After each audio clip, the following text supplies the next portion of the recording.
ನಮಸ್ತೆ ಗೆಳೆಯರೇ, welcome to blank paper studio. ನಾನು ನಿಮ್ಮ ಮನೋಜ್. ಇವತ್ತಿನ ಎಪಿಸೋಡ್ನಲ್ಲಿ ನಾನು ನಿಮಗೆ ರೆಕಮೆಂಡ್ ಮಾಡ್ತಾ ಇರುವಂತಹ ಸಿನಿಮಾ ವಿಘ್ನೇಶ್ ಕಾರ್ತಿಕ್ ಅವರ ನಿರ್ದೇಶನದಲ್ಲಿ ಕಲಯಾರಸನ್, ಆದಿತ್ಯ ಭಾಸ್ಕರ್, ಜನನಿ, ಅಮ್ಮು ಅಭಿರಾಮಿ ಇನ್ನು ಹಲವರು ನಟಿಸಿ ಈಗ ಅಮೆಜಾನ್ ಪ್ರೈಮ್ನಲ್ಲಿ ಸ್ಟ್ರೀಮಿಂಗ್ ಆಗ್ತಾ ಇರುವಂತಹ ತಮಿಳು ಸಿನಿಮಾ ಹಾಟ್ಸ್ಪಾಟ್. ಈ ಸಿನಿಮಾ ಒಂದು ಆಂಥಾಲಜಿ ಸಿನಿಮಾ. ಇದರಲ್ಲಿ ಒಟ್ಟು 4 ಕಥೆಗಳಿರ್ತವೆ. ಆದರೆ ಒಂದು ಕಥೆಗೂ ಇನ್ನೊಂದು ಕಥೆಗೂ ಯಾವುದೇ ಸಂಬಂಧ ಇರಲ್ಲ.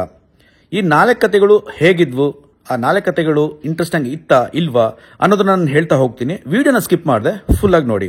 ಈ ಸಿನಿಮಾದ ಓಪನಿಂಗ್ ನಲ್ಲಿ ಒಂದು ಹುಡುಗನ ನೋಡೋ ಶಾಸ್ತ್ರ ನಡೀತಾ ಇರುತ್ತೆ. ಮದುವೆಗೋಸ್ಕರ ಒಂದು ಹುಡುಗನ ನೋಡೋ ಶಾಸ್ತ್ರ ನಡೀತಾ ಇರುತ್ತೆ. ಹುಡುಗನ ನೋಡೋದಕ್ಕೆ ಹುಡುಗಿ ಕಡೆಯವರು ಹುಡುಗನ ಮನೆಗೆ ಬಂದಿರ್ತಾರೆ.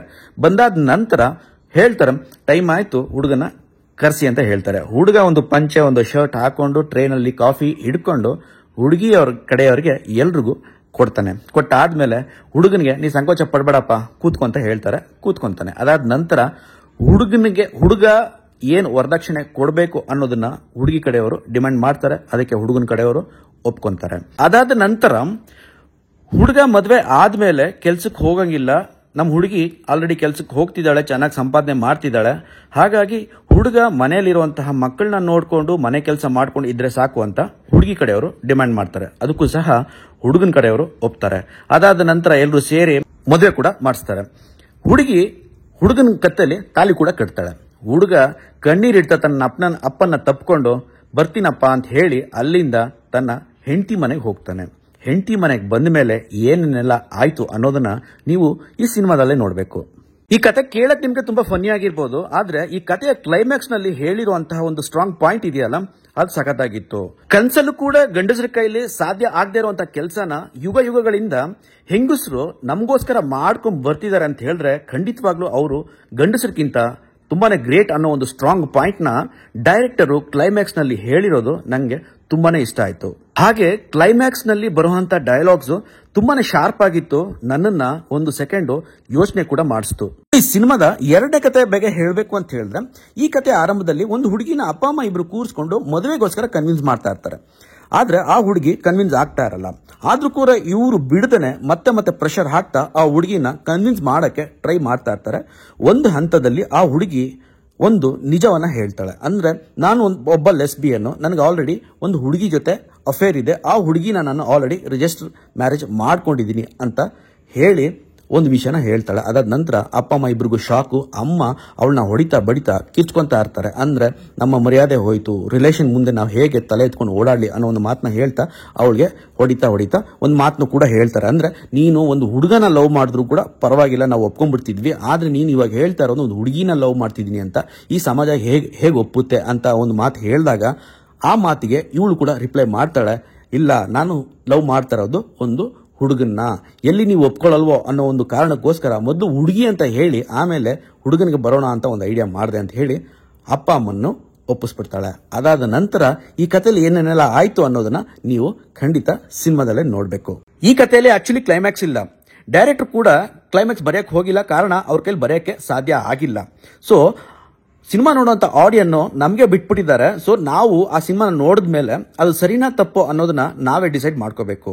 ಟೆಕ್ನಿಕಲಿ ನಾವು ಎಷ್ಟು ಮುಂದುವರೆದ್ರು ಅಥವಾ ಬೇರೆ ಬೇರೆ ವಿಷಯಗಳಲ್ಲಿ ನಾವು ತುಂಬಾ ಮುಂದುವರೆದ್ರು ಈಗಲೂ ಕೂಡ ಸಂಬಂಧಗಳಿಗೆ ಇರುವಂತಹ ಬೆಲೆ ಇನ್ನೂ ಕೂಡ ಇದೆ ಅನ್ನೋದನ್ನ ಈ ಸಿನಿಮಾದ ಕ್ಲೈಮ್ಯಾಕ್ಸ್ ನಲ್ಲಿ ಡೈರೆಕ್ಟರ್ ಹೇಳಕ್ ಹೊರಟಿರೋದು ತುಂಬಾನೇ ಚೆನ್ನಾಗಿತ್ತು. ಅದು ನನಗೆ ಪರ್ಸನಲಿ ಇಷ್ಟ ಕೂಡ ಆಯ್ತು. ಇನ್ನು ಈ ಸಿನಿಮಾದ 3ನೇ ಕತೆ. ಈ ಸಿನಿಮಾದ ಮುಖ್ಯ ಪಾತ್ರಧಾರಿ ಒಬ್ಬ IT ಕಂಪನಿಯಲ್ಲಿ ಕೆಲಸ ಮಾಡ್ತಿರ್ತಾನೆ. ಈ ಕತೆ ಓಪನಿಂಗ್ ನಲ್ಲೇ ಅವನ್ನ ಆ ಕಂಪನಿಯಿಂದ ಕೆಲಸದಿಂದ ತೆಗೆದು ಬಿಡ್ತಾರೆ. ಕಾರಣ ಇಲ್ಲಿ ನಾನು ಹೇಳೋ ಹಾಗಿಲ್ಲ, ನೀವು ಸಿನಿಮಾ ನೋಡಾಗ ನಿಮ್ಗೆ ಅರ್ಥ ಆಗುತ್ತೆ, ನೀವು ಸಿನಿಮಾ ನೋಡಿ ತಿಳ್ಕೊಳ್ಳಿ. ಅದಾದ ನಂತರ ಅವನು ಬೇರೆ ಬೇರೆ ಕಂಪನಿಗಳಲ್ಲಿ ಕೆಲಸನ ಟ್ರೈ ಮಾಡ್ತಾನೆ. ಆದ್ರೆ ಎಲ್ಲೂ ಕೂಡ ಅವನಿಗೆ ಕೆಲಸ ಸಿಗೋದಿಲ್ಲ. ಕಾರಣ ಎಲ್ಲಾ ಕಂಪನಿಗಳಲ್ಲೂ ಇವನ ಪ್ರೊಫೈಲ್ ಅಲ್ಲಿ ಬ್ಲಾಕ್ ಮಾರ್ಕ್ ಆಗ್ಬಿಟ್ಟಿರುತ್ತೆ. ಅದಾದ ನಂತರ ಒಬ್ಬ ವ್ಯಕ್ತಿ ಇವನಿಗೆ ಪರಿಚಯ ಆಗ್ತಾನೆ. ಆ ವ್ಯಕ್ತಿ ಮುಖಾಂತರ ಒಂದು ಕೆಲಸ ಕೂಡ ಸಿಗುತ್ತೆ. ಆ ಕೆಲಸನೇ ಮೇಲ್ ಎಸ್ಕಾಟ್. ಇವನಿಗೆ ಸ್ಟಾರ್ಟಿಂಗ್ ಅಲ್ಲಿ ಸ್ವಲ್ಪ ಮುಜುಗರ ಅಂತ ಅನ್ಸಿದ್ರು ಅದಾದ ನಂತರ ಇವನಿಗೆ ಆ ಕೆಲಸದಲ್ಲಿ ಇಂಟ್ರೆಸ್ಟ್ ಬರುತ್ತೆ. ಕಾರಣ ದುಡ್ಡಿಗೆ ದುಡ್ಡು, ಅದು ಎಲ್ಲ. ಸೊ ಹಾಗಾಗಿ ಇವನು ಆ ಕೆಲಸನ ಮಾಡಕ್ಕೆ ಶುರು ಮಾಡ್ತಾನೆ. ಅದಾದ ನಂತರ ಇವನಿಗೆ ದುಡ್ಡುಗಳು ಬರಕ್ಕೆ ಸ್ಟಾರ್ಟ್ ಆಗುತ್ತೆ, ಸಮಾಜದಲ್ಲಿ ಒಂದು ಒಳ್ಳೆ ಗೌರವ ಕೂಡ ಸಿಗಕ್ಕೆ ಸ್ಟಾರ್ಟ್ ಆಗುತ್ತೆ.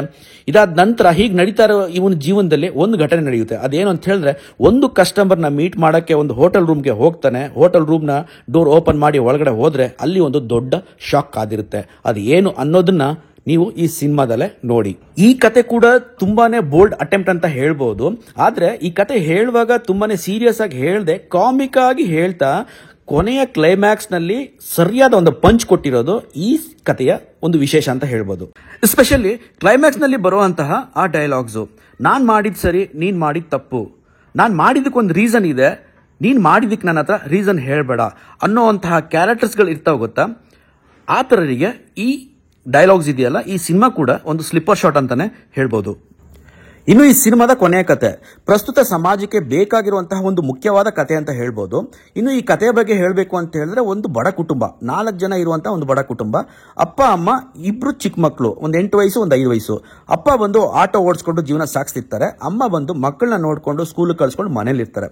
ಆದ್ರೆ ಅಮ್ಮನಿಗೊಂದು ಆಸೆ ಇರುತ್ತೆ, ತನ್ನ ಮಕ್ಕಳನ್ನ ಹೇಗಾದ್ರೂ ಮಾಡಿ ಈ ಮಕ್ಕಳನ್ನ ಇಟ್ಕೊಂಡು ರಿಯಾಲಿಟಿ ಶೋ ಮಾಡ್ತಿರ್ತಾರಲ್ಲ, ಆ ಒಂದು ಶೋಗೆ ಕಳಿಸಿ ತನ್ನ ಮಕ್ಕಳನ್ನ ಫೇಮಸ್ ಮಾಡಬೇಕು ಅನ್ನೋ ಒಂದು ಆಸೆ ಅಮ್ಮನಿಗಿರುತ್ತೆ. ಅದ್ರ ಪ್ರಕಾರ ಅವಳು ಕೂಡ ಪ್ರಯತ್ನ ಮಾಡ್ತಾನೆ ಇರ್ತಾಳೆ ತನ್ನ ಮಕ್ಕಳನ್ನ ರಿಯಾಲಿಟಿ ಶೋ ಕಳ್ಸೋದಕ್ಕೆ. ಒಂದು ಹಂತದಲ್ಲಿ ಅದು ಸಕ್ಸಸ್ ಕೂಡ ಆಗೋಗುತ್ತೆ. ಅದಾದ ನಂತರ ಮಕ್ಕಳು ರಿಯಾಲಿಟಿ ಶೋದಲ್ಲಿ ಸೆಲೆಕ್ಟ್ ಕೂಡ ಆಗ್ತಾರೆ. ಸೆಲೆಕ್ಟ್ ಆದ್ಮೇಲೆ ಇವ್ರ ಲೈಫೇ ಚೇಂಜ್ ಆಗೋಗುತ್ತೆ. ದುಡ್ಡು ಮೇಲೆ ದುಡ್ಡು ಬರ್ತಾ ಇರುತ್ತೆ, ಇವ್ರ ಲೈಫ್ ಸ್ಟೈಲ್ ಚೇಂಜ್ ಆಗೋಗುತ್ತೆ, ಎಲ್ಲ ಚೆನ್ನಾಗೇ ಹೋಗ್ತಾ ಇರುತ್ತೆ. ಆದ್ರೆ ಒಂದು ಹಂತದಲ್ಲಿ ಆ ರಿಯಾಲಿಟಿ ಶೋ ಇಂದ ಒಂದು ನಡಿಬಾರ್ದ ಘಟನೆ ಇವ್ರ ಜೀವನದಲ್ಲಿ ನಡೆದೋಗುತ್ತೆ. ಅದಾದ ನಂತರ ಇವ್ರ ಜೀವನ ಟೋಟಲ್ ಉಲ್ಟಾ ಆಗೋಗುತ್ತೆ. ಆ ಘಟನೆ ಆದ್ರೂ ಏನು, ಅದನ್ನೆಲ್ಲ ಇವ್ರು ಹೇಗೆ ಫೇಸ್ ಮಾಡಿದ್ರು ಅನ್ನೋದನ್ನ ನೀವು ಖಂಡಿತ ಸಿನಿಮಾದಲ್ಲೇ ನೋಡ್ಬೇಕು. ಮಕ್ಕಳು ಆಟ ಆಡ್ಬೇಕಾಗಿರುವಂತ ವಯಸ್ಸಲ್ಲಿ ಬೇರೆ ಬೇರೆ ವಿಷಯಗಳನ್ನ ಅವ್ರ ತಲೆಗೆ ತುಂಬಿ ಅವರು ಬೇರೆ ಬೇರೆ ವಿಷಯಗಳಿಗೆ ಅಡಿಕ್ಟ್ ಆಗೋ ತರ ಮಾಡ್ತಿರೋದು ಅಪ್ಪ ಅಮ್ಮಂದಿರೇ. ಅದರಲ್ಲೂ ಸ್ಪೆಷಲ್ ಆಗಿ ಹೇಳಬೇಕು ಅಂತ ಹೇಳಿದ್ರೆ ಅಮ್ಮಂದಿರೇ ಅನ್ನೋದನ್ನ ತುಂಬಾ ಸ್ಟ್ರಾಂಗ್ ಆಗಿ ಅಷ್ಟೇ ಎಫೆಕ್ಟಿವ್ ಆಗಿ ಹೇಳಿರೋದು ಈ ಕಥೆಯ ಒಂದು ಪ್ಲಸ್ ಪಾಯಿಂಟ್ ಅಂತಾನೆ ಹೇಳ್ಬೋದು.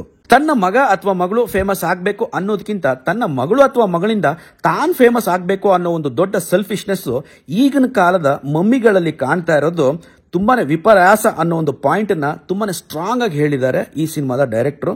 ಅದು ಸ್ಪೆಷಲಿ ನನಗಂತೂ ತುಂಬಾನೇ ಇಷ್ಟ ಆಯ್ತು. ಅದು ಸತ್ಯ ಕೂಡ ಹೌದು.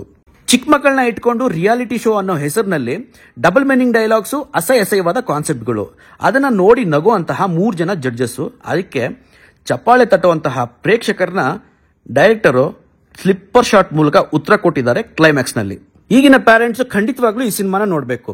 ಒಟ್ಟಾರೆ ಹೇಳಬೇಕು ಅಂತ ಹೇಳಿದ್ರೆ 4 ಡಿಫ್ರೆಂಟ್ ಕಾಂಟೆಂಟ್, ಆ ಕಾಂಟೆಂಟ್ಗೆ ತಕ್ಕ ಹಾಗೆ ಒಳ್ಳೆ ರೈಟಿಂಗು ಈ 4 ಕಥೆಗಳಲ್ಲೂ ಇತ್ತು ಅಂತ ಹೇಳ್ಬೋದು. ಇನ್ನು ಪರ್ಫಾರ್ಮೆನ್ಸಸ್ ಬಗ್ಗೆ ಮಾತಾಡೋದಾದ್ರೆ, ಈ ಸಿನಿಮಾದಲ್ಲಿ ಬಂದಂತಹ ಎಲ್ಲ ಕಲಾವಿದರು ಸಖತ್ತಾಗಿ ಪರ್ಫಾರ್ಮ್ ಮಾಡಿದ್ರು, ಒಬ್ರಿಗಿಂತ ಒಬ್ರು ಬೆಟರ್ ಅಂತಾನೆ ಹೇಳ್ಕೊಂಡು ಹೋಗ್ಬೋದು. ಸೊ ಪರ್ಟಿಕ್ಯುಲರ್ಲಿ ಇವ್ರು ಚೆನ್ನಾಗಿ ಮಾಡಿದ್ರು, ಅವ್ರು ಚೆನ್ನಾಗಿ ಮಾಡಿದ್ರು ಅಂತ ಇಲ್ಲ, ಎಲ್ಲರೂ ಅವ್ರಿಗೆ ಕೊಟ್ಟಂತಹ ಪಾತ್ರಗಳನ್ನ ತುಂಬಾನೇ ಚೆನ್ನಾಗಿ ನಿರ್ವಹಿಸಿದ್ರು. ಇನ್ನು ಟೆಕ್ನಿಕಲಿ ಕೂಡ ಈ ಸಿನಿಮಾ ತುಂಬಾನೇ ಸ್ಟ್ರಾಂಗ್ ಆಗಿತ್ತು. 4 ಕಥೆಯಲ್ಲೂ ಕೂಡ ಆ ಕತೆಗೆ ಏನೇನು ಬೇಕು ಎಲ್ಲವನ್ನು ನೀಟಾಗಿ ಮಾಡ್ಕೊಂಡಿದ್ರು. ಅದು ಸಿನಿಮಾಟೋಗ್ರಫಿ ಆಗಿರ್ಬೋದು, ರೀ ರೆಕಾರ್ಡಿಂಗ್ ಆಗಿರ್ಬೋದು, ಎಡಿಟಿಂಗ್ ಆಗಿರ್ಬೋದು. ಸೊ ಎಲ್ಲ ರೀತಿಯಲ್ಲಿ ಟೆಕ್ನಿಕಲಿ ಓವರ್ ಆಲ್ ಈ ಸಿನಿಮಾ ತುಂಬಾನೇ ಸ್ಟ್ರಾಂಗ್ ಇತ್ತು ಅಂತ ಹೇಳ್ಬೋದು.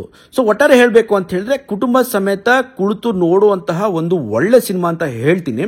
ಮಿಸ್ ಮಾಡದೆ ಖಂಡಿತ ನೋಡಿ. ಅಮೆಜಾನ್ ಪ್ರೈಮ್ ನಲ್ಲಿ ಸ್ಟ್ರೀಮ್ ಆಗ್ತಿದೆ. ಒಟ್ಟಾರೆ ಈ ಸಿನಿಮಾಗೆ ಬ್ಲಾಂಕ್ ಪೇಪರ್ ಕಡೆ ವತಿಯಿಂದ ಕೊಡ್ತಾ ಇರುವಂತಹ ರೇಟಿಂಗ್ 7.75 ಔಟ್ ಆಫ್ 10.